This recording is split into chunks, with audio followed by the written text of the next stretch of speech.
都说最浪漫的爱情莫过于私奔，无论贫穷富贵，都将生死相随。塞外集市当中，看着案板上的胖头鱼，耿京士问起了身旁的妻子想不想吃。只见何玉燕摇了摇头，口中说了一声太贵了。没错，两人私奔至此地，身上的盘缠早已所剩无几。可没钱有没钱的吃法，耿京士用2个铜板买下了最廉价的鱼尾。看，多新鲜的鱼翅啊！而身边的何玉燕没有一点嫌弃，眼神之中反倒是充满了幸福。两人没走出几步，何玉燕看到了一位小姑娘，正抱着2只鸽子。一番打听过后才知道，这是能够送信的信鸽。这不禁让她想起了家中的父亲，不知道家中一切可好。如果我们也有一只，就可以给家里送信了。而就在何玉燕刚刚接过信鸽之时，空中突然闪现出一只老鹰，一把抓住鸽子便疾驰而起。身旁的耿京士连忙追了上去，双脚点地，腾空一抓，老鹰便失去了自由。这一番操作下来，引得村民一阵拍手叫好。你的鸽子，谢谢。鸽子没事吧？没事。而就在这时，一队士兵赶了过来，声称这只老鹰是霍普托将军的宠物，上前便动起了手。耿京士可是武当派长老何其武最出色的弟子，应对几名士兵的围攻，那简直就是轻而易举。哇，这个人身手真是了得呀！可就在打倒几名士兵之后，霍普托将军带着一队士兵赶到。好在霍将军并未出手，而是颁发了舒勒贝勒的手谕。2月初2在苏子河畔举行比武大会，头名封金鼎武士，可赏黄金100两，牛羊各500头，其余名次也是奖赏丰厚。虽然知道这赏金并不好拿，但耿京士的心中还是打定了主意，自己穷点苦点是无所谓，可绝对不能让妻儿跟自己一起受苦。与此同时，武当派这边在吴相掌门的主持下，正在举行升匾仪式。可关键时刻，昆仑派的东方晓居然杀上了门。何其武哪里容忍得了这种侮辱，不顾身上的内伤，便与东方晓打作一团。何其武的72手连环夺命剑法犀利刁钻，招招致命。东方晓连忙使出了自己的看家本领飞鹰剑法。几个回合之后，东方晓一剑刺出，两人比拼起了内力。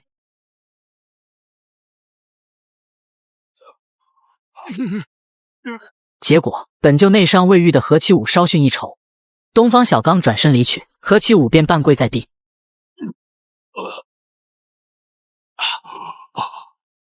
其武，她曾是衣食无忧的千金大小姐，而如今挺着个大肚子，都得在客栈忙前忙后，有时还得被醉汉调戏。不过她却是无怨无悔。玉燕刚刚回到家门口，便发现了一个天大的惊喜，无极师叔已经等在了门口。玉燕第一时间便问起了家里的父亲和大师兄。我爹和大师兄他们都好吗？我这1年多想给他们写信，但又怕我爹生气。原来何其武本将玉燕许配给了大师兄歌振华，可奈何玉燕喜欢的却是耿京士。在两人的请求下，大师兄还是成全了两人。两人这一逃就是1年多，在外面一定要小心。而现在无极的到来，正是准备接回玉燕两人，毕竟孩子都要出生了。何其武早就原谅了两人，耿京士这回正往回赶，半路被一辆马车拦住，来人正是先前的霍普托将军。可令耿京士没有想到的是，这霍普托还是自己多年前的好友郭璞。郭璞老弟，真的是你啊！你怎么来了？啊！郭璞在努尔哈赤的手下已经隐匿3年，两人叙旧之时，耿京士说出了自己想参加比武大会的想法。事情恐怕没有那么简单。努尔哈赤花了血本操办比武，怎么能拿银子白白送人呢？管不了那么多了，我会见机行事的。郭璞见耿京士已下定决心，也不好多说什么，只能将自己的马车送给耿京士。小木房中，玉燕将无极师叔到来的消息告诉了耿京士。在得知明日就要赶回武当的时候，耿京士却是说出了自己的想法。不是那么简单的事。如今我们如此落魄，又何脸回去见师父？难道你不想回家吗？想。夜深人静之时，耿京士留下一封书信，便赶往了比武大会的苏子河畔。隔天一早，玉燕找到了无极师叔。无极一听便知道大事不妙，他跑去参加努尔哈赤的比武大会。啊！比武大会的现场，各路武林侠士齐聚。这第一关便是高速旋转的铁幕，能通过此关者，不但要有超越常人的胆魄，还需要不凡的身手和应变能力。一个反应不及时，便会被压成肉泥。耿京士的身手应对此关自然是不在话下，可他不知道的是，一场天大的阴谋已经悄然降临。闯关怎么样了？有数10名武士已经闯过了第一关。好，要多多留意中原武士。遵命。攀上这座雪山，便可获得黄金万两；如有失手，便只能饮恨西北。看着旁边的呼图安格格跌落悬崖，耿京是没有犹豫，一个飞身便接住了呼图安。两人下降的同时，他掏出匕首，狠狠地插进了墙壁之上。滑行数米之后，两人才稳住了身形。而就在众人闯关的同时，无极出现在了不远处的山头，还有一位神秘人也在注视着一切。不多时，10名英雄好汉抵达山顶，耿京是和呼图安也在其中。努尔哈赤没有食言，当场便让手下抬出了黄金。可就在众人准备拿走黄金之时，努尔哈赤说话了：凡领走赏金者，就是我建州3旗的金鼎武士了。没错，这才是这次比武的目的，并且此时已是狼入虎口。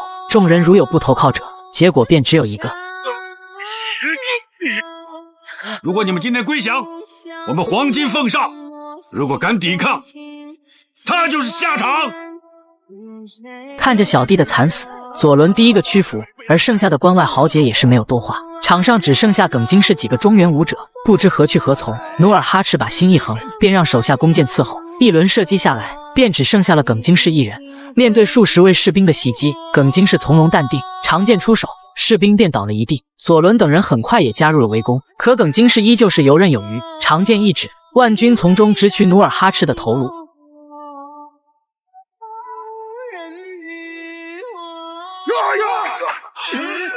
尽管没有成功，但这份身手和胆识倒是引起了努尔哈赤的赏识。这样的人才，自己必须得留在麾下。一番交谈下来，耿京是却是誓死不从，没得办法，只能继续动手。而就在这时，无极从一旁现身，帮耿京是挡住了大部分的攻击。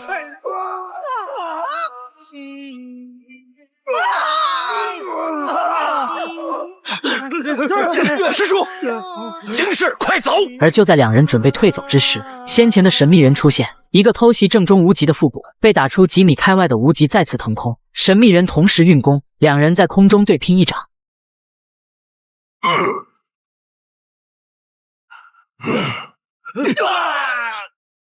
师叔，师叔！神秘人当场便吐出了鲜血。而令无极感到震惊的是，神秘人所用的掌法也是武当不外传的功法无极掌。两人逃离之后，神秘人向努尔哈赤介绍了两人的身份。那道士便是武当第一高手无极。那个耿二又是个什么人呢？那是武当年轻一辈中最出色的高手，名叫耿京氏。武当本就是努尔哈赤的眼中刺，如果耿京氏能够归顺自己，那么拿下武当岂不是轻而易举？连忙便让一旁的金鼎合出主意，得想个法子让他尽快归顺于我。我们派人在关内关外放出口风，就说他已经归降于我们，受封金鼎侍卫。第二，我们杀掉所有武当在辽东的奸细，把责任全部推给他，让他众叛亲离，走投无路。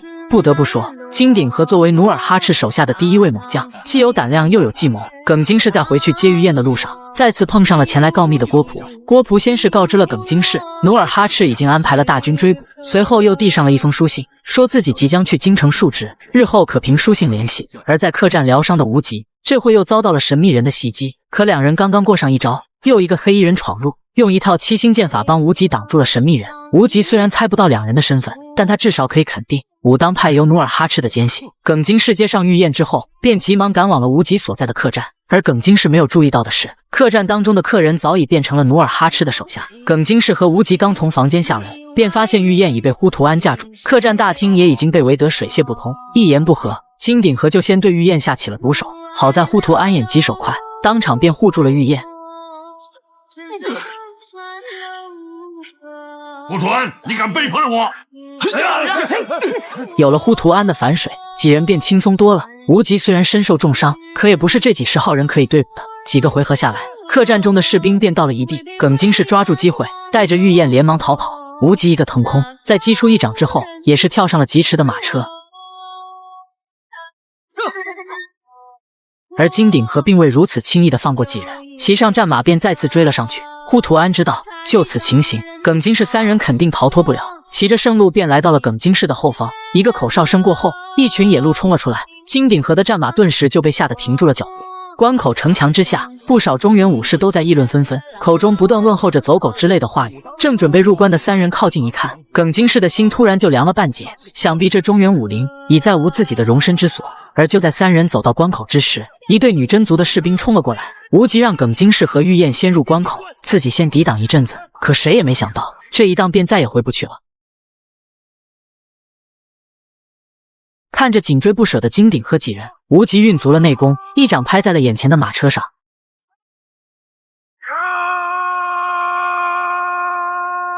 不怕死的左轮往前一顶，结果直接被震死。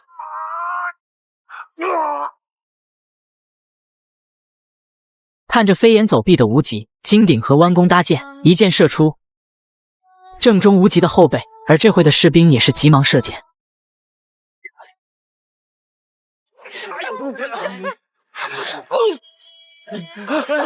师叔，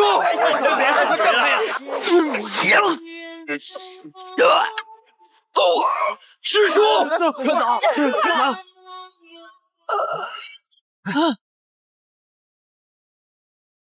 最后无极没能撑过这关，在屋顶之上被射成了刺猬。只要能跟你在一起，天涯海角我都愿意。这段话多多少少有点耳熟，毕竟谁还没有点试过。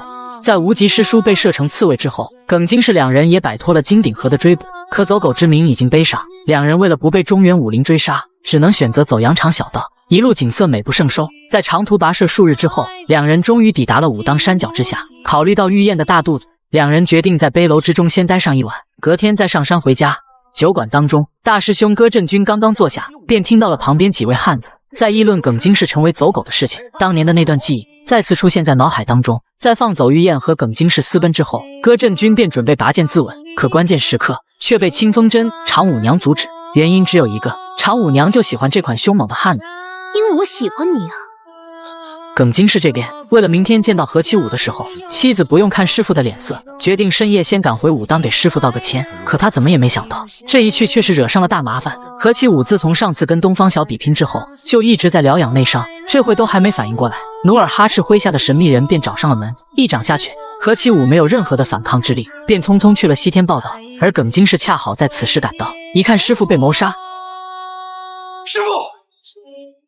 大喊一声之后便追了出去。而这回和管家也发现了不对，不过他并未看清凶手的身影，而是在地上捡到了郭璞送给耿京氏的信件，第一反应便将耿京氏当成了凶手。戈震军正和常五娘准备入睡，和管家便找上了门，一听师傅被杀害了，并且人证物证俱在，带着管家便赶往了山脚。可管家一见耿京氏便怒从心起，上去便想教训下晚辈，可刚刚撞上耿京氏的胸口，和管家便倒在了地上。玉燕上前一磨脉搏，这哪里还有生机？这回的戈震军再也忍不住了，把出长剑便直奔耿京氏而去。而雨燕这回肚子上传来了一阵疼痛，待两师兄弟打上300回合之后，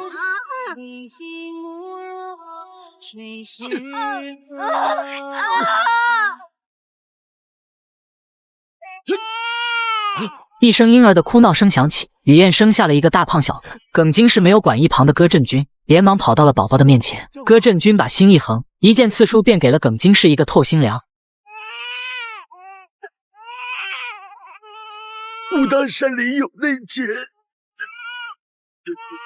无极师叔也是被无极掌中伤的。耿京氏断气之前都还在解释着内奸的事情，雨燕伤心不已，她大喊了戈震军一句，将刚刚出生的宝宝托付给了大师兄，而她自己则是紧紧地抱住了耿京氏，跟随着耿京氏而去了。只要能跟你在一起，天涯海角我都愿意。隔天，戈震军带着孩子找到了神农架的蓝氏夫妇，声称孩子是自己捡来的，并为其取名为蓝玉京。蓝氏夫妇家里已经有了一个女儿蓝水灵，加上这蓝玉京刚好是儿女齐全。而戈震军刚刚离开神农架，便碰上了迎面而来的常五娘。一番交流之后，才得知原来先前的何管家并不是耿京氏所杀，而是常五娘下的毒手。戈震军顿时怒从心起，可事已至此，一切都为时已晚了。接下来便是主角蓝玉京的故事了。喜欢的粉粉们，长按点赞、留言、评论，我们下期再见。这小伙也太废材了，3岁开始练功，8岁拜入武当门下，而如今18岁了，还打不过一个小姑娘。戈震军也是操碎了心，这蓝玉京干啥不行，唯独搞事情这块那可谓是武当第一名。武当山上的猴子就没有哪只蓝玉京没有摸过的。这天是神农架1年1度的女儿大会，蓝玉京正在集会上瞎逛，女孩递给了她一个香囊，她接过香囊闻了一下，便问起了价格。妹妹，这香囊好多钱？1文钱。在听到只要1文钱的时候，麻溜的便掏出了一个铜板。女孩接过铜板的同时，拉着蓝玉京的手就要去小树林里谈谈人生。而关键时刻，蓝玉京却是不干了，拿了人家香囊就想走，这哪行啊？你不知道在女儿会上拿香囊是什么意思啊？这是要谈婚论嫁的呀！大嫂，这土家族的规矩，蓝玉京当然是知道的，只不过他就是手贱。而在回武当的路上，蓝玉京又看到了一个唱山歌的姑娘，上前又想找点乐呵。哎，妹子。可没想到的是，来人却是清风真长舞娘。长舞娘没有二话，抬手便想结果了蓝玉京的小命。可关键时刻，蓝水灵的声音响起，长舞娘只能暂时作罢。玉京，耿玉京，你听好了，你本姓耿，不姓蓝。如果想知道关于你亲生父母的事，今夜此时我在七里沟等你。哎。在10年之前，长舞娘就来武当找过歌震君，可哪想歌震君冷血无情，就是不愿意跟长舞娘去过神仙眷侣的生活。可是歌震君，我告诉你，你一定会后悔的，你一定会后悔的。晚上，歌震君刚刚回到自己房间，一枚飞针便迎面袭来。歌震君仔细一看，却发现来人是长舞娘。歌震君依旧是表现得冷酷无情，开口便问起了长舞娘此番前来的目的。我说了无数遍，跟我远走高飞，离开武当山。不可能，痴人说梦。武当山素以炼丹药出名，而当中以红丸数一数二。你何不送我几颗红丸玩玩，当做是见面礼呢？你疯了！炼丹房又不是归我管。再说了，那红丸都是上贡给朝廷的。以我在武当山的资历，18年来都没曾见一面。我去跟你偷啊！哎，偷是好主意啊！如果耿玉京知道他的不齐道长，他的义父原来是杀死他亲生父母的凶手，不知道他会做出些什么事情来。一听长舞娘要用当年的秘密来威胁自己，歌震君只能勉强答应了下来。约定的地点，蓝玉京早就等在了此地。可两人刚刚一碰面，长舞娘立马发现了不对，也不管躲在暗处的是谁，抬手射出3枚清风针，身形一闪便消失得无影无踪了。而蓝玉京跑近一看，发现躲在暗处的并不是什么高手，而是土家族的土司少爷。你堂堂武当弟子私会妖女！哎呀，行了吧你！就在土司少爷昏迷之时，一众家丁赶了过来。我是被冤枉的呀！就是你！快醒醒，别睡了！关键时刻，巧儿从高处抛下了一根绳子，蓝玉京才侥幸脱身。下集将会写到蓝玉京偷吃红丸的剧情。喜欢的银粉留言评论，我们下期再见。昆仑派弟子东方晓之子东方亮前来挑战武当。东方亮可谓是小强般的人物，他穷极一生，只为获得天下第一剑的称号。虽然这18次挑战中，东方亮是输多赢少，可他并没有放弃挑战，而是越挫越勇。随着次数的增多，他的飞鹰剑法也是日益增进。现在面对无相掌门的首席弟子步步，东方亮也是丝毫不落下风。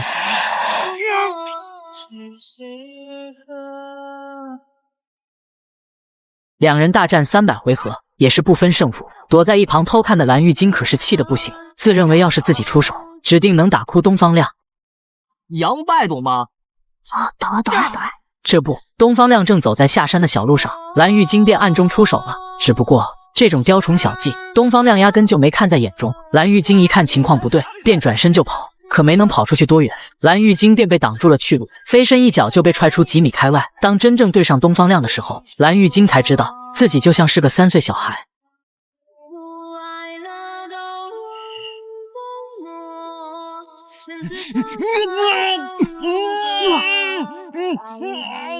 这样也行。蓝大侠，不知你的嘴法师承何派啊？小爷武当俗家弟子。东方亮知道蓝玉京是蓝水灵的弟弟，所有没有痛下重手。在先前的女儿会上，东方亮和蓝水灵一见钟情，看在蓝水灵的面子上，东方亮还特意指点了蓝玉京几招。蓝尊武当，北崇少林。武当剑讲究形如蛟龙出水，静若灵猫捕鼠，手分阴阳，深藏八卦。武当山这边，无相掌门找到了不戒，让其速去关外。迁回无极长老的遗骨，顺便将耿京氏的遗骨也迁回武当安葬。虽然耿京氏一直背负着莫须有的罪名，可时间已经过去了18年，一切也该了结了。可就在不戒准备挖出遗骨的时，几枚暗器接连而至。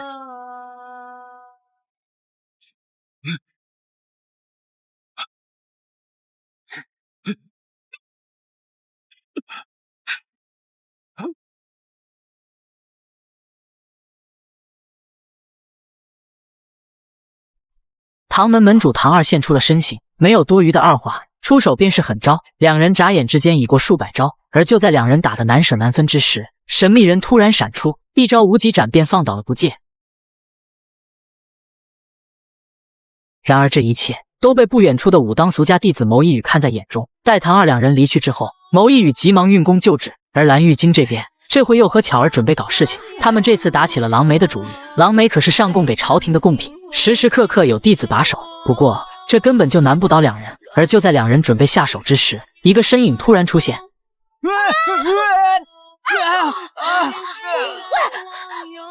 你什么人？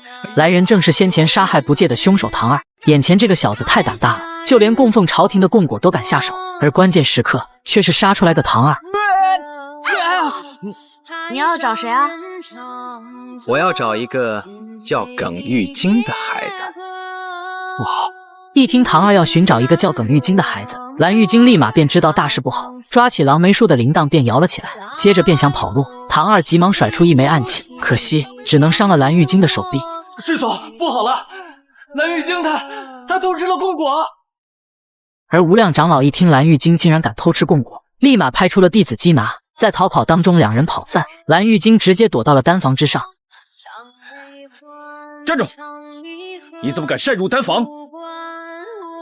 师傅，他是不是躲入丹房里了？不会，亮堂没这么大胆子。擅入丹房者，轻则逐出师门，重则幽闭终身。既然是丹房，那肯定有疗伤的圣药呀。揭开药柜上的药坛，就随意的吃了起来。突然，他一眼瞟到了神像前的贡品，打开盒子一看，里面居然只有4颗丹药。看着盒子这么小，应该4颗是一次的药量。二话不说就全部吞了下去。很快，蓝玉京就知道自己错了。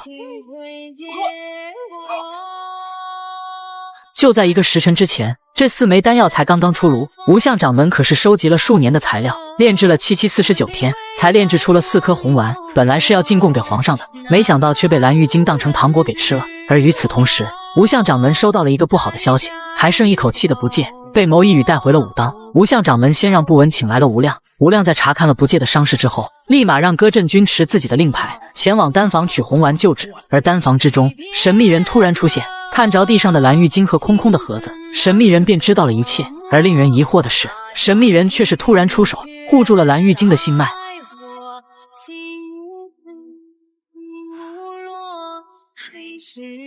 我已护住了你的心脉，能否撑得过去，就看你的造化了。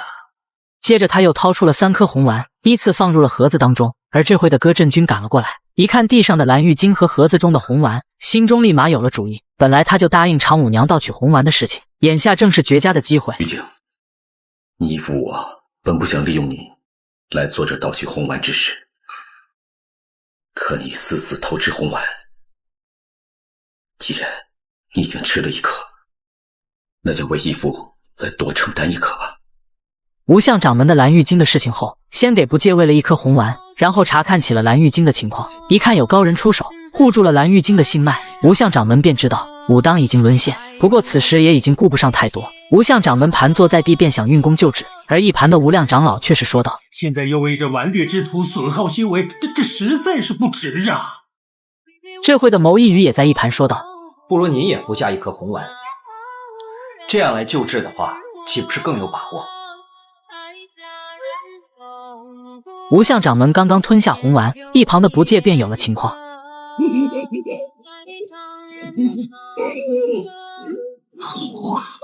你怎么了？不戒，掌门，不是，这个红丸是假的。什么？罢了，今天我无相绝不能看见我武当2位弟子丧命于此。无相知道自己吞下断肠草炼制的假丹，已经是时日不多了，立马便让无量无色护法一起运功治疗蓝玉京。而戈震军这会慌了神，他趁机再次来到了丹房，果然在炼丹房发现了一丝线索。看来自己拿走一颗红丸的事情估计是瞒不住了，至少放置假丹的神秘人士已经知晓。戈震军正思索着如何是好，却是发现常五娘早已等在了自己房间。你瞧瞧你，不是一副贼脸，却是一副贼样。而吴相掌门这边，这回又得到了一个不好的消息。牟义于此次前来武当的目的，正是为给父亲牟沧浪送一封密信。密信写道：皇帝因病重服下了武当之宝红丸，结果却是当场驾崩。而天启皇帝上位之后，朝中文武纷纷上奏，要求严惩武当一脉，圣旨不日即将送达武当。吴相知道此次武当肯定是难逃一劫，连夜发出3清令，叫来了自己的师弟郑铁岗。他准备以死谢罪来应对朝廷，而郑铁岗要做的就是保住武当的香火，也就是何家的唯一血脉蓝玉京。不闻正给蓝玉京按着穴位，一记闪电过后，蓝玉京突然苏醒了过来，发了疯般的便冲到了武当的金顶之下，在引雷入体之后，一个跳跃便直接跳下了山崖。所幸蓝玉京并无大碍，反倒是体内功力大增。在这最后的时光里，吴相掌门将自己的毕生所学依次交给了蓝玉京，其中包括了武当不传秘法、无极功法、太乙玄门剑等，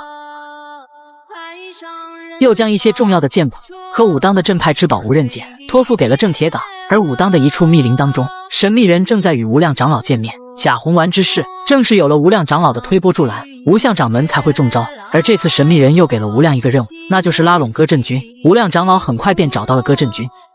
这红丸共有4颗，这件事情只有无相、我和无色知晓。那你是如何得知他只吃了2粒红丸？以你那徒弟顽劣的性格，要么吃1颗，要么4颗必然全吃，怎么偏偏只吃了2颗呢？几个问题下来，戈震军表面从容淡定，内心却已是慌乱无章。想必吴相已是猜到了自己偷取红丸一事，如今的破局之法便是让蓝玉京一口咬死自己是吃了2颗红丸而不是4颗。戈震军正在想着对策，常五娘和唐二这边倒是先前一步行动了。你当初躲在这山上18年，就是为了这个黄毛小子。我欠他们耿家一条命，我留在武当山，就为了还这条命。你还故意教那个黄毛小子什么乱七八糟的剑法？你想干什么？哦，我知道，你是不是害怕他终有一天会杀你？给我闭嘴！蓝玉京再傻，也知道常五娘口中的黄毛小子指的就是自己。一个急火攻心，红丸余留的药效再次被激发，蓝玉京直接晕厥了过去。戈震军这会越想越不对，事情已经陷入了死局，而现在要想保全自己，便只能解决掉蓝玉京了。你娘玉言是我一生的最爱，可惜被你爹耿京师横刀夺爱了，否则的话，今天你就是我亲生儿子，必须要结束这一切。戈震军越想越上头，举起手中的利剑就准备痛下杀手。而就在这时，神秘人再次出现，一掌便打飞了戈震军。等戈震军再次爬起来的时候，只是隐约的看到了一个身影，他提起利剑连忙追了出去。而他没注意到的是，神秘人和蓝玉京并没有离开。戈震军在外面的石壁之上发现了唐二的暗器，顿时便怒火中烧。唐二，还轮不到你为我做主，老子跟你拼了！而房间当中，神秘人再次运功对蓝玉京治疗了一番。树林里边，戈震军与唐二正打得难舍难分，常五娘急忙赶了过来，可不管怎么劝说，两人就是不肯停手。最终常五娘还是站在了戈震军这边，3枚飞针便放晕了唐二。戈震军本想趁此机会除掉唐二，不过还是被常五娘挡住。你明明坏事已经做下，却又想保全自己的清白名声，哼，真是坏人做不成，好人也容不了你了。而戈震军刚刚离去，神秘人便出现在了常五娘两人身后。原来常五娘和唐二也是神秘人的手下。常五娘问出了心中的疑问：为何吴相要把耿玉京那个小子逐出武当呢？名为主厨，实则是暗度陈仓罢了。但属下认为，那小子日后必成祸患，必须斩草除根。此事我自有安排。听到神秘人的回答，常五娘两人也不敢再生祸端。而与此同时，蓝水灵巧儿、东方亮三人在戈震军的家中找到了蓝玉晶。而碰巧的是，戈震军也在这会赶回。当着三人的面，戈震军自然不敢痛下毒手。而就在他给蓝玉晶运功疗伤的时候，无量长老走了进来。他伸手一探蓝玉晶的脉搏，便知道了一切。不多时，他将戈震军叫到了一旁。那孩子已经知道了他的身世，我怕他醒来以后。如此说来，他已经知道是你杀了他的父母。我可以配合你演一出戏，如此一来，你可以在蓝玉晶面前撇开嫌疑。戈震军也知道自己已经是没有了选择，既然无量长老愿意帮助自己，那么自己做无量的一颗棋子又何妨？长老放心，我知道该怎么做。天亮以后，你马上安排蓝玉晶和蓝水灵他们下山。而隔天，蓝玉晶等人一回神农架，蓝氏夫妇便惨遭毒手。戈震军立马出手，与假扮神秘人的无量打作一团。蓝玉晶也拔出佩剑追了上去。一番打斗之后，戈震军被无量打倒在地。义父！看着一旁着急的蓝玉晶，戈震军说道：“九儿，就是这个黑衣人，18年前，他亲手杀了你父母。”这一场苦肉计下来，戈震军彻底打消了蓝玉晶的猜疑。处理完了南氏夫妇的后事，蓝玉晶打开了无相掌门的信件。你即刻启程前往少林寺，找本无大神帮你治疗因吞食红丸而因之致伤。治好之后，你再去找一位叫慧可的僧人，他会帮助你完成师祖交托你的一件重任。18年前，武当苏家弟子何其武及无极长老死于武当的无极长下，凶手至今未擒。除了姐姐蓝水灵，蓝玉晶已经没有什么好留恋的了。在和姐姐一番告别之后，便动身前往了少林寺。孩儿玉晶谨记义父多年辛勤养育，感恩戴德，没齿难忘。眼前这小伙怎么也想不到，他真正的杀父仇人会是他面前的这位义父。蓝玉晶前脚一走，蓝水灵便找到了东方亮，让其帮忙护送一下自己的弟弟。东方亮想都没想便答应了下来。我刚好也要去少林寺。武当这边此时已经乱成了一锅粥。谋苍浪长剑一指，大批的锦衣卫便包围了武当紫霄宫。无量和无色两派还在争斗掌门之位。由朝廷指派的新任掌门中州大侠谋苍浪执掌武当，钦此。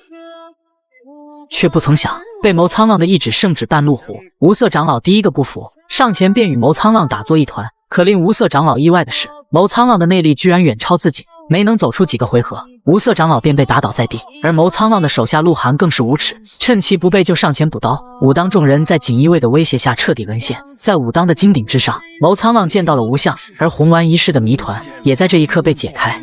你说的没错，武当进宫的红丸都在我的丹田之中呢。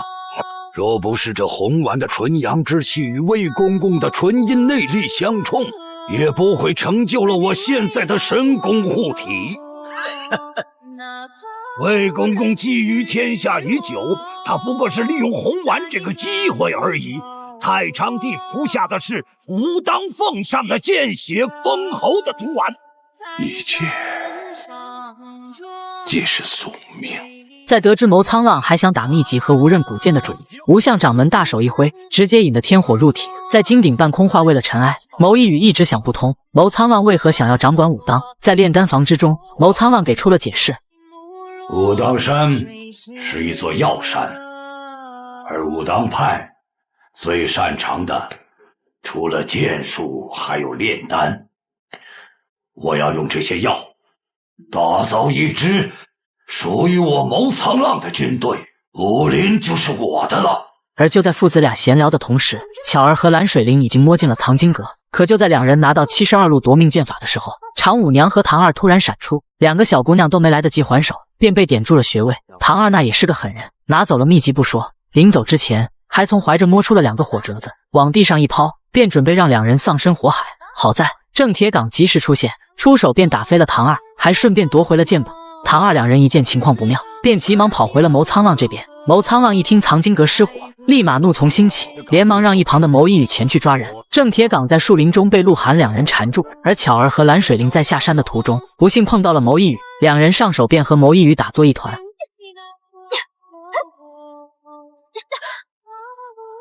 可两人根本就不是谋一羽的对手，没能走过几个回合，蓝水灵便被谋一羽擒住。巧儿，别管我，你快跑！巧儿也是没有办法，只能先前一步脱身了。而谋苍浪这回从无量的口中得知了一个重要的消息，那便是无极功法和不少的武当秘籍很有可能在蓝玉京的手上，立马便让谋一羽带着蓝水灵前往少林寺，用蓝水灵换回蓝玉京身上的秘籍。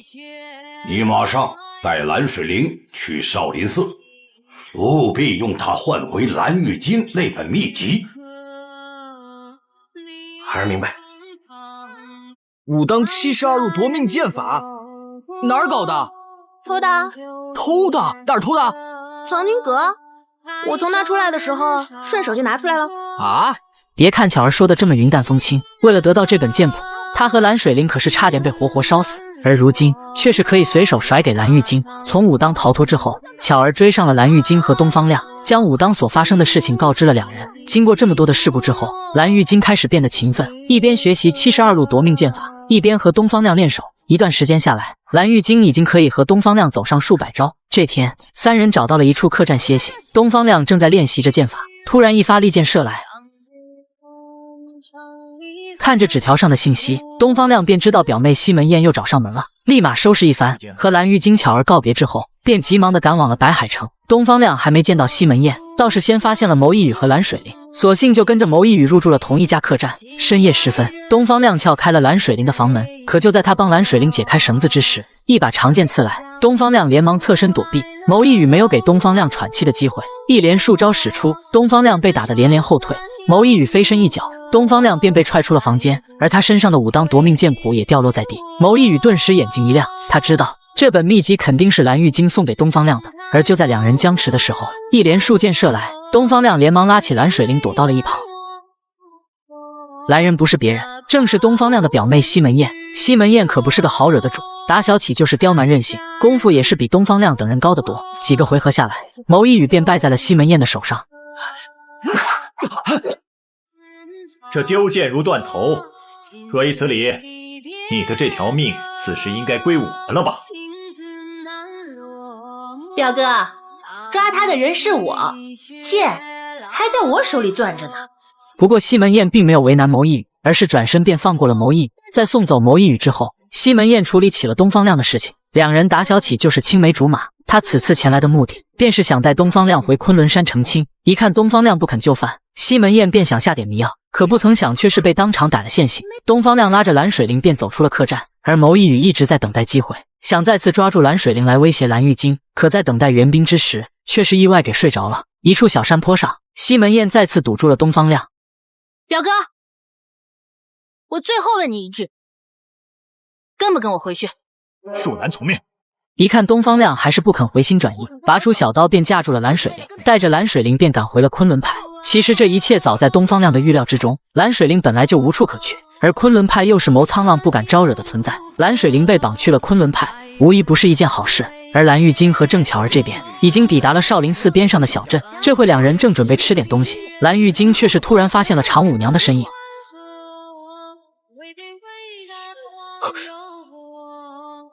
我好像看见常五娘了。从未见过这么作死的小伙，别人见到坏人都是能躲多远就躲多远，而蓝玉京就是与众不同，非得往常五娘的面前蹭。一听蓝玉京想要知道自己的身世，随口便说出了耿京氏和歌震军的关系。蓝玉京，你本不姓蓝，就叫耿玉京。京氏玉燕，不仅背叛师门，还叛国，做了金国奸细。后来回到武当山，为努尔哈赤刺探军情。什么？不过常五娘说的却是1分真9分假，将所有的罪责都推到了耿京氏的身上。蓝玉京一个急火攻心，便再次得了失心疯，一个猛子便扎进了悬崖，而郑巧儿也是紧随其后。要不是有着一棵大树的帮忙，两人恐怕已经摔成了肉饼。重伤醒来的巧儿给昏迷的蓝玉京喂了一颗武当八宝紫金锭，随后没能折腾几下，便再次失去了知觉。而东方亮这边在客栈中被牟义与几人堵住，我只想拿回我的东西，不会参与你们的争斗的。你的什么东西？你别跟我装傻，我兄弟赠予我的剑谱，难道不是在你那儿吗？一听东方亮想要拿回秘籍，牟义宇抛下了一个更大的诱饵，那便是武当最高级别的剑谱太乙玄门剑谱。只要我们父子联手统一了天下武林，这其他门派的剑谱也都可以全部给你。作为一个立志要成为天下第一剑的剑痴，东方亮也知道太乙玄门剑谱对自己有多重要，并且现在也是身在屋檐下，东方亮只能暂时顺从了牟义宇，一起赶往了少林寺寻找蓝玉京。而蓝玉京在苏醒之后，便背着巧儿找到了一处山洞。巧儿此时的情况非常糟糕，温度也一直在下降。蓝玉京刚捡回了一些树枝准备起火，一眼便看到了巧儿身旁的大蟒蛇。蓝玉京丢出了一颗石头，想要吸引蟒蛇的注意，可蟒蛇根本就不理会蓝玉京，张口就想咬向郑巧儿。蓝玉京顾不上太多，一个闪出便狠狠地抓住了蛇头，一人一蛇缠在了一起。见到蟒蛇居然敢咬自己，蓝玉京也是来了脾气，咬我，我也咬你！不出1分钟的功夫，蟒蛇便失去了生机，感受体内的热流涌动。蓝玉京连忙运功逼毒，可依旧没能撑过30秒，蓝玉京便昏迷了过去。等他再次醒来的时候，发现自己并无大碍，先前残留在体内的红丸药力也已经被蛇毒冲散。在喂了几块蛇肉之后，郑巧儿也是缓缓醒来。两人休息一番之后，决定前往山洞的深处探查一番。不多时，两人便来到了一处洞门之前，上边写着乾坤洞3个大字。而更令两人不解的是，打开这个洞门的钥匙居然是要武当的玄武令牌。两人在乾坤洞内一番探查过后，还真的有了重大发现。这确实是纯阳无极功总纲啊！哎，不过之前无相师祖给我的纯阳无极功心法只有下半部，实在无从练起，未曾想，真没想到这纯阳无极功的全本竟然藏在这个地方。是啊，这小伙太幸运了，跌下悬崖没领盒饭就算了，还意外找到了张真人的3峰洞。看着石壁上的纯阳无极功总纲，蓝玉京两人兴奋不已。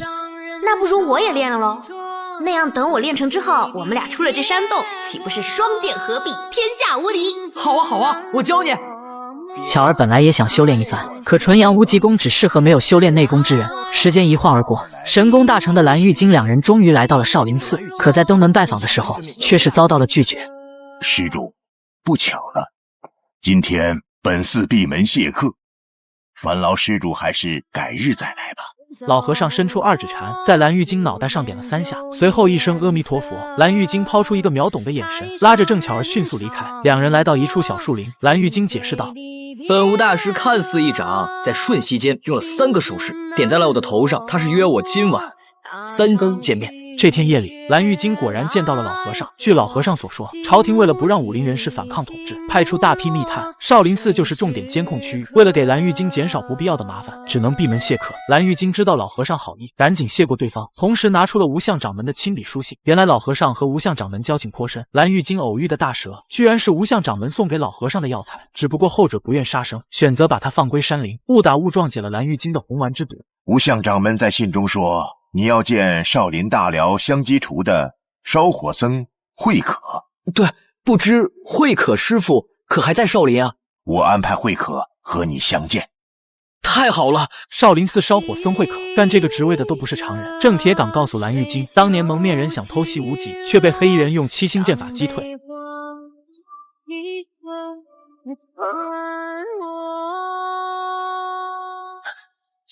7星剑法，当今武林善用7星剑法的，只有小武艺中的老大郭东来，而少林寺僧人慧可出家之前正是小武艺中的老五。如此看来，要想查清蒙面人的真实身份，只有先从慧可身上下手。想要查明真相，首先要找到郭东来。这个和尚打急眼了，说好的武艺切磋，他却要用大招。男人化气成形，使出少林绝学达摩剑。慧可一个飞身闪过，转身又举起拳头要跟对方硬刚。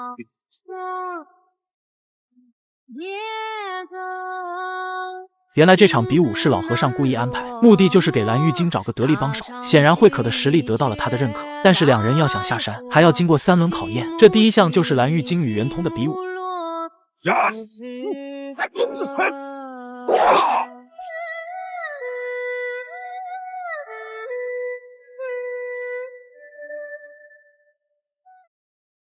面对打法凶猛的圆通，蓝玉京只能躲闪退让。两人打斗之时，蓝玉京逐渐领悟了四平拳的真谛。只见他手腕轻挑，转身长剑直刺圆通。果然，最要命的招式往往也最简单。小施主果然悟性过人，只看了我与慧可的一场比试，便能将四平拳的重着大融于你的武当剑法之中。蓝玉京和慧可走上台阶，苦禅方丈已经等候多时。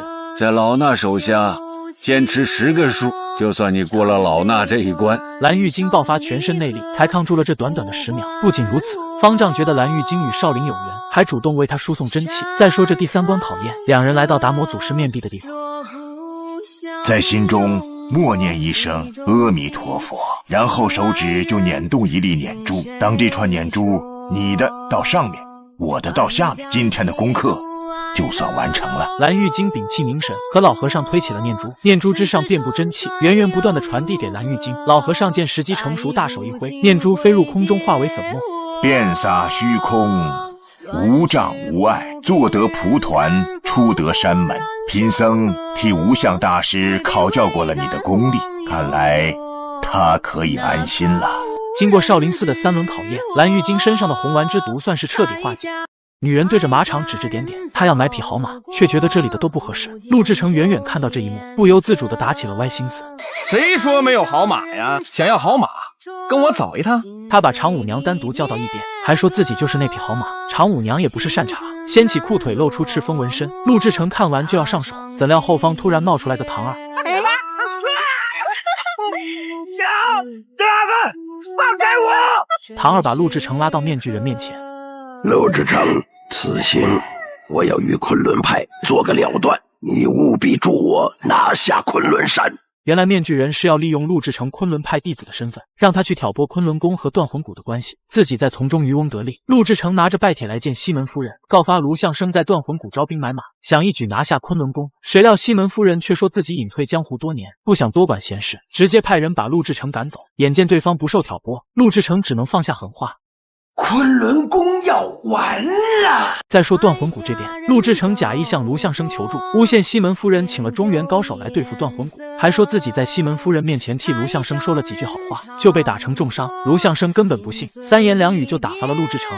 马上派人拦住昆仑山进口的所有药道。面具人得知两方都不上当，又打起了西门宴的主意。西门夫人的女儿西门宴今晚就住在这个镇上，你设法将他劫走，但这笔账得记在陆相生头上。这女娃子漂亮得很啊！注意看，两个毛贼想要趁人之危，看着西门宴毫无反应，蓝水灵决定不再袖手旁观。陆志成得知手下失手，大骂两人没用，冲进去就跟蓝水灵打了起来。虽然两人身手不相上下，但陆志成一个没站稳，刚好撞到了西门宴。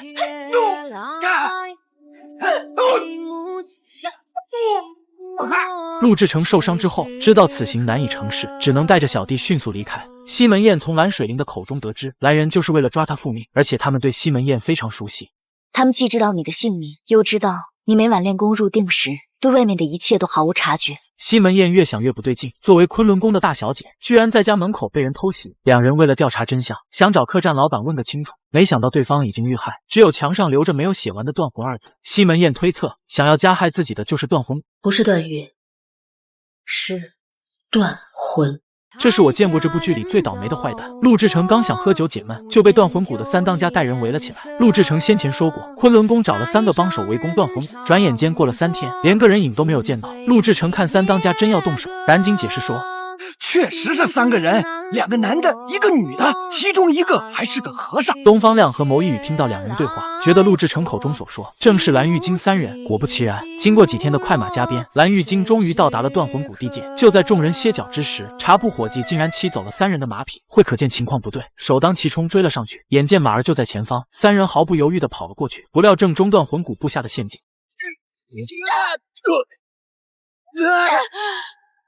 等蓝玉京醒来的时候，发现自己已经身处地牢之中。东方亮和牟一宇找到断魂谷，牟一宇想把三人押回武当，卢象升却一口回绝，他可不想因为此事得罪昆仑宫。卢象升还说：“我早就派人在他们身上搜查过了，他们的身上没有任何秘籍。”男子为了偷学绝世神功，在好友的饭菜里加了迷药，等对方药效发作丧失内力的时候，他再化妆成黑衣人与对方比剑过招，把对方使用的招式全都记录下来。在一次比试当中，蓝玉京认出了黑衣人使用的剑法。你是谁？怎么会用72路夺命剑？黑衣人为了隐藏自己，打断蓝玉京手中的木剑，匆匆离去。之后的几天时间里，东方亮和蓝玉京多次交手，每次都要蓝玉京使出新招式才肯罢休。通过观察对方的招式，蓝玉京和慧可都猜出了黑衣人的身份。也有可能是东方亮，还是慧可师傅看得明白，那人的身手应该是东方兄。为了尽快离开地牢，蓝玉京决定演一出戏，他让慧可装病，等东方亮送来补药之后，再让蓝玉京服下。东方亮再次下来挑战的时候，蓝玉京爆发浑厚内力，一剑就把对方的面纱挑开。好，东方大哥。东方亮见自己身份被人识破，还没等蓝玉京有所反应，攀上绳索迅速离开。他找到卢象升，说出了蓝玉京等人的真实身份。这是我见过最傻白甜的老大。他费尽心思抓住了蓝玉京三人，好吃好喝供着，生怕因为此事得罪了昆仑宫。结果东方亮却告诉他，地牢中那3个人并非是昆仑宫请来对付断魂谷的高手，这一切都是陆之城所为。卢象升这才听明白，自己这是中了陆之城的离间之计，怪不得派去昆仑宫的人毫无音讯。卢帮主，我可以告诉你，你派去那几个人已经在阎王殿了。陆志成当着卢象升的面说要夺走属于他的断魂谷，卢象升自然是气不打一处来，拿起500米大刀就想要了对方的命。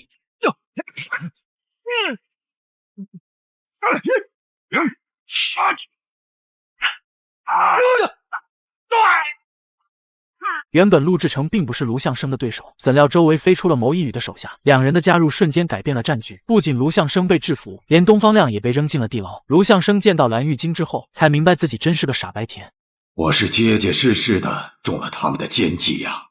瞧着女人的小暴脾气，刚看见断魂谷的老三，就结结实实给了对方一鞭子。看出老三还想还嘴，又朝对方脸上抽了过去。三当家的，我们昆仑山从来没有染指你们断魂谷的意图。老三听了西门宴的话，知道断魂谷中了陆志成的计，赶紧和西门宴一起往回赶。一行人快马加鞭来到断魂谷，还真是冤家路窄，正巧碰上在外巡逻的陆志成。西门宴一边精准打击，老三更是抬脚就踹，差点毁了我们断魂谷！我砍了你！西门宴不想在陆志成身上浪费时间，叫上老三赶到地牢入口。众人刚想把绳子放下，牟一宇就带人赶了过来。老三带着绳子跳进地牢，没过多久，东方亮和卢象升就飞了出来，两人的加入瞬间扭转战局。牟一宇见情况不对，赶紧带着手下逃命。陆志成作为始作俑者，竟然也逃了出来。小胡子觉得陆志成再无作用，就让常五娘要了对方的命。看着牟一宇等人的离开，小胡子心中又生一计：欲寻郭东来，先找七星剑。七星剑在死亡谷。虽然西门夫人没有与蓝玉京见面，但还是说出了七星剑的下落。几人快马加鞭来到死亡谷。蓝玉京听西门宴说，东方亮早在年轻之时就独闯此地，他不顾众人劝阻，也要一人去寻那七星剑。这无刃古剑和玄武令牌，乃是无相师祖托付给我保管的，还请姐姐好生保管。蓝玉京等人刚走，牟一宇就带人攻上了昆仑宫。西门夫人见对方势不可挡，只能下令启动守山大阵4门八卦阵。此阵一出，牟一宇等人再也找不到前往断阴阁的路。不过这可难不倒黑衣人，他带领牟一宇来到玄武阵前，一剑就砍断了作为阵眼的紫花神树。接着又在唐二的帮助下，利用轻功破了白虎狼的剑阵。黑衣人带着牟一宇来见西门夫人，两边还没交手，黑衣人就用剑挟持了牟一宇。今日我便要让你和某苍狼也尝一尝这丧子绝亲之痛。这个男人有点懵，刚刚还想要西门夫人的命，现在却成了他的儿子。牟一宇带人攻打昆仑宫，好不容易和黑衣人闯过4项八卦阵，见到了西门夫人，还没跟对方开打，就被黑衣人用刀挟持。我与西门一族有血海深仇，今日就要将西门家的余孽赶尽杀绝。你的血海深仇指的是什么？我一家老小均死在西门木的手中，今日我便要让你和某苍狼也尝一尝这丧子绝亲之痛。听完黑衣人的话，牟一宇这心里真是五味杂陈。牟苍浪肯定是他的父亲，但这西门夫人怎么又成了他的亲娘？来不及多想，慧可就扑了过来。走，快走！没想到20年过去了，黑衣人的身手已经远超慧可。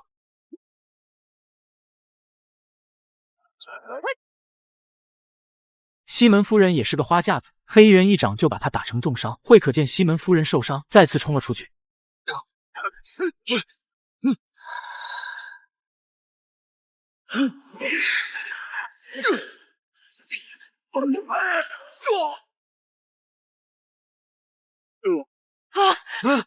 慧可，果然慧可还是尘缘未了，对西门夫人依旧情有独钟。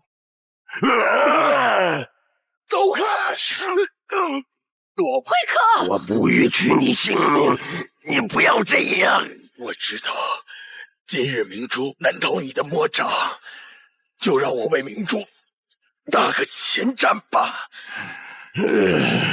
慧可，你怎么这么傻？黑衣人还想动手，却被赶来的昆仑宫弟子用连弩射退。见对方人多势众，黑衣人只能独自离开。牟一羽这时才缓过神来，回去告诉我爹，前半生我做了他的儿子，但这后半生我要做我娘的儿子。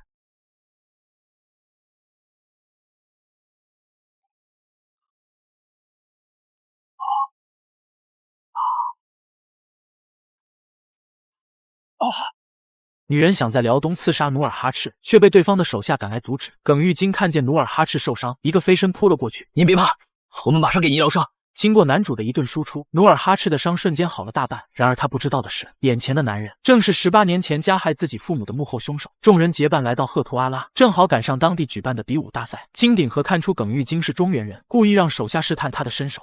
再不上来，老子一刀劈了你！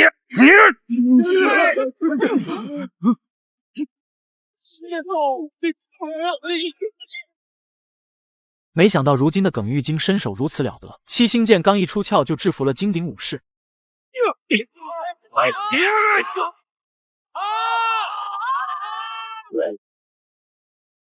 金鼎和见对方武艺高超，邀请他加入凌雪阁。耿玉京来辽东的目的就是寻找七星剑客郭东来，便以寻亲的理由拒绝了金鼎和的邀请。为了尽快找到郭东来，耿玉京和巧儿想到一个妙计。我玉面小蓝龙的大名不曾耳闻呐。玉面小蓝龙，要练神功，必先自宫啊！在武侠剧里，东方家的男人都逃不过一部《葵花宝典》。东方亮好不容易和蓝水灵过上神仙眷侣般的生活，失散多年的东方晓却突然出现，他毫不顾及东方亮的感受，无论何时何地都要强迫对方练剑。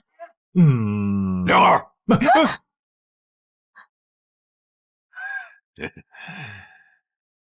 该练剑了。不仅如此，他还把东方亮放弃练剑的原因归结到蓝水灵身上，对蓝水灵产生了极大的敌意。东方晓把东方亮带到寒冰洞穴，女人如衣，宝剑如命，在这个世上，姿色上好的女子有千万，可是一个出类拔萃的剑客，却是稀世罕见。你生来就是为剑而生，将来有一天也必然是为剑而死。尽管如此，东方亮还是不愿意放弃蓝水灵。东方晓为了达到目的，竟然选择跳崖自尽。东方亮为了报答父亲的养育之恩，发誓成为天下第一剑客。还是在那寒冰洞穴，东方亮长剑挥出，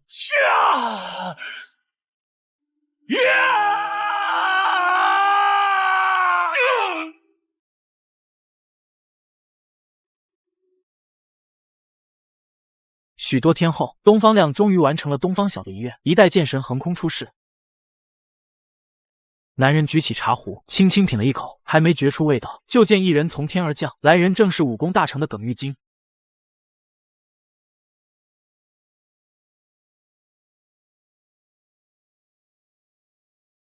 眼前这个毫无还手之力的男人，就是明朝的阉党首领魏忠贤，而耿玉京此行的目的，竟是想用武力吓唬对方。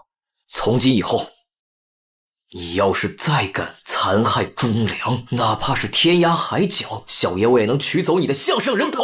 魏忠贤表面答应耿玉京，转身就让手下当平武当。你持我的令牌，率领锦衣卫当平武当，剿灭我心头之患。耿玉京知道此事之后，觉得自己行为太过鲁莽，非但没有让魏忠贤就范，反而让武当陷入危机。他当即决定带着众人回守武当。而远在辽东的努尔哈赤也知道明朝要覆灭武当的消息，你即刻召集凌雪阁高手，即日出发，务必趁此机会控制武当山。这是武当百年不遇的大劫难。无量奉为忠贤之命，带领锦衣卫荡平武当。作为新任掌门的谋苍浪带领弟子将锦衣卫阻挡在紫霞宫外。谋苍浪还想和无量单打独斗，谁料对方并不上套，直接拉出了预先准备好的红衣大炮，想灭了我们！你也太狂妄了吧！鞭炮！数炮齐发，武当弟子瞬间被炸得面目全非，就连峨眉的宣北师太也命丧当场。谋苍浪，武功再好，还有何用啊！谋苍浪见此地难以聚首，下令退到乌鸦岭。这个仇我谋苍浪一定会报的。我发誓。乌鸦岭作为武当险地，常年大雾弥漫。无量见此地难寻踪迹，只能让锦衣卫分头行动。其中一批锦衣卫正好撞上牟一羽和西门宴。锦衣卫也算是朝廷精英，但在牟一羽面前，竟被打得毫无还手之力，没2下就全军覆没。再说另一队锦衣卫人马中了神农架村民的埋伏，先是被武当神风袭击，接着又被郑巧儿杀个措手不及。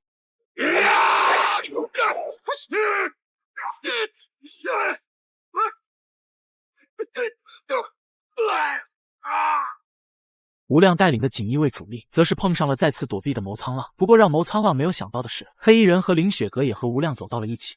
今日我便要看看阁下到底是谁！在古代如何拦截炸弹，只需要一位武林高手外加一把剑。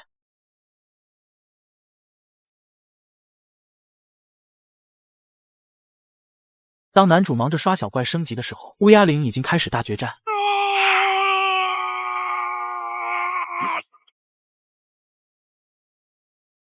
没想到黑衣人武功如此之高，没几个回合就把谋苍浪击退。更让谋苍浪吃惊的是，黑衣人竟然使出了武当绝学无极掌。老夫我已经在武当潜伏快30年了，这无极功的上部便是我拿走的。原来黑衣人比谋苍浪隐藏得更深，不过作为武当掌门的谋苍浪，宁可战死也不愿苟活。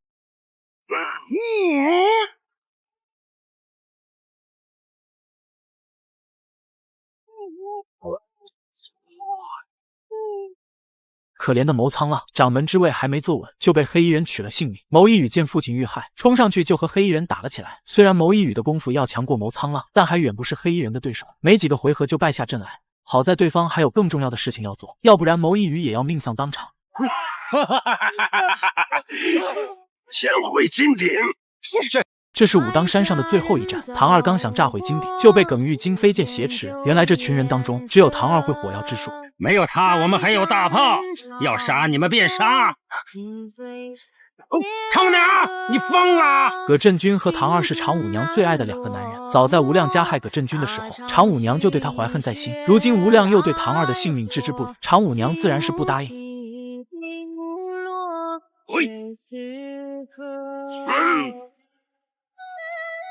没想到黑衣人竟然会背后偷袭，在他眼里，常五娘和唐二远不如无量一人重要。我不管，唐二不能死，今天是让唐二死，我就让他死。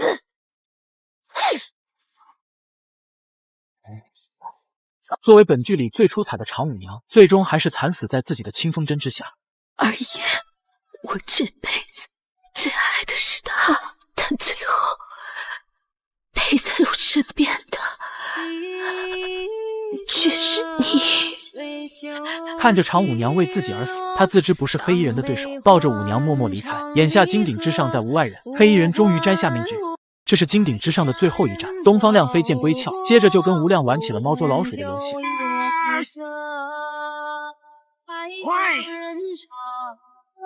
东方亮自从修炼太乙剑法之后，功法水平神乎其神，无量在他面前竟被打得毫无还手之力。但我今天要做一次杀手。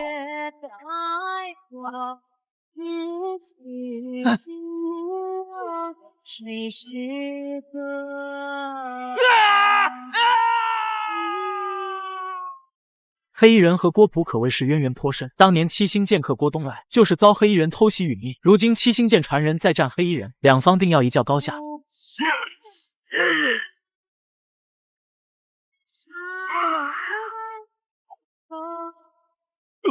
看来这次仍是无极掌更胜一筹。黑衣人刚想补刀，就被东方亮拦下。东方亮不是想救下郭璞，他就是单单为了天下第一的名号。黑衣人也没把他放在眼里，转身就跟东方亮打了起来。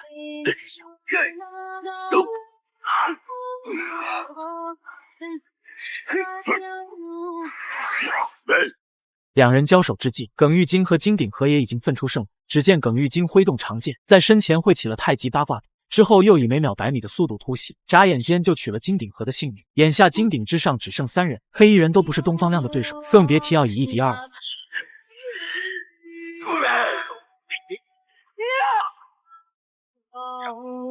今日算你们赢，但老夫不会善罢甘休的。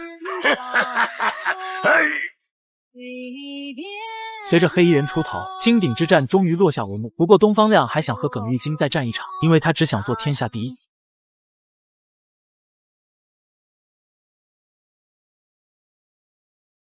随着魏忠贤一派失宠，大明皇上重新将武当立为国教。蓝玉京见武当之事已经平息，决定前往辽东为父报仇。临行之前，东方亮再次出现在武当山上。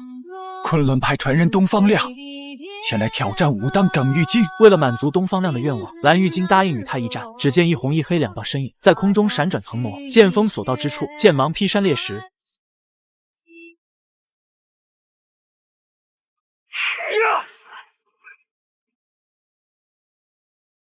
纵使剑招千万，也全都融为这化繁为简的一剑。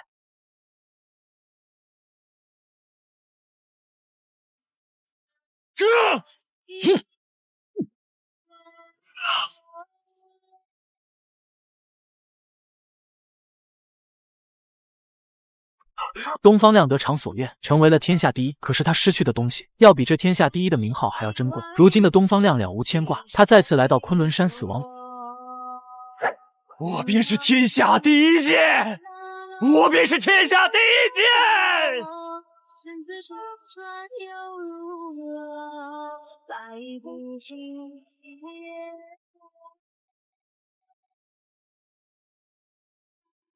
再说蓝玉京这边，他在辽东找到黑衣人，话不多说，直接开打。